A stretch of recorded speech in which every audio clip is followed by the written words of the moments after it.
दिवंगत अजितदादा पवार यांचं काल 28 जानेवारी 2025 रोजी किंवा विमान अपघाताने त्यांचं दुःखद निधन झालेलं आहे. मित्र, त्यांच्या जाण्याने पूर्ण महाराष्ट्र व्यापूत झालेला आहे. त्याचं कारणच असं आहे की जे माणूस कर्तव्यानं आणि कर्तृत्वानं सर्व समाजाची भूमिका मांडते, जनकल्याणासाठी आपलं सर्वस्व पणाला लावते, आणि तशी जर व्यक्ती सगळ्याला सोडून जर गेली तर निश्चितच मित्र ही दुःखाची झीज भरून न निघणारी आहे.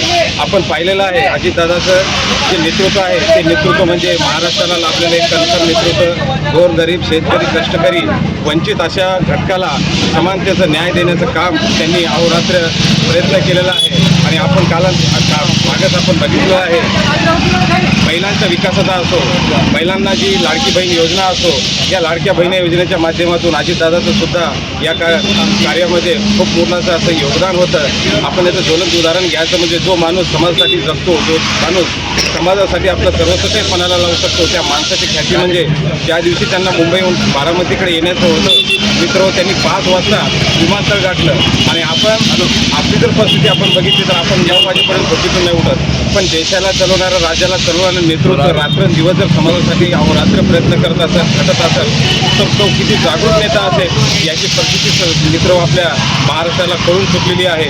आणि त्यांनी त्यांच्या हयातीमध्ये जे गोरगरीब, कष्टकरी, शेतकरी वर्गासाठी ज्यांनी आपली सर्वच पणाला लावून त्यांना विकासाच्या मुख्य पर्वात आणण्याचं ज्यांनी कार्य केलं, ते कार्य मित्र या जोपर्यंत चंद्रतारे असतील तोपर्यंत अजितदादाचं कार्य हे न भरून निघणारी अशी चीज आहे.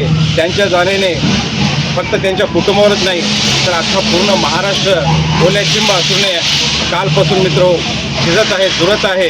आणि हे असं कसं झालं म्हणून प्रत्येक गावात, प्रत्येक शहरात, प्रत्येक खेड्यावाडी संध्यामध्ये चाहो पडून गोरगरीब सर्वसामान्य माणूस आपली भाकर दूर करून, आपला परिवार दूर करून, फक्त दादाचं स्मरण करून, दादाच्या कार्याचे स्मरण करून मित्र रात्रंदिवस धाय मोकरून लढत आहे. आणि निश्चितच मित्र हे दुःख वाटणारच आहे. जो घरचा माणूस असतो, जो घरचा कुटुंब प्रमुख असतो, तो अचानक गेल्याच्या नंतर त्या घरची परिस्थिती, त्या कुटुंबाची परिस्थिती काय होते हे त्या सदस्याला, त्या परिवाराच्या घरच्याला लोकांनाच माहीत असतं. म्हणून अजितदादा हे महाराष्ट्राचं एक कणखर असं नेतृत्व होतं.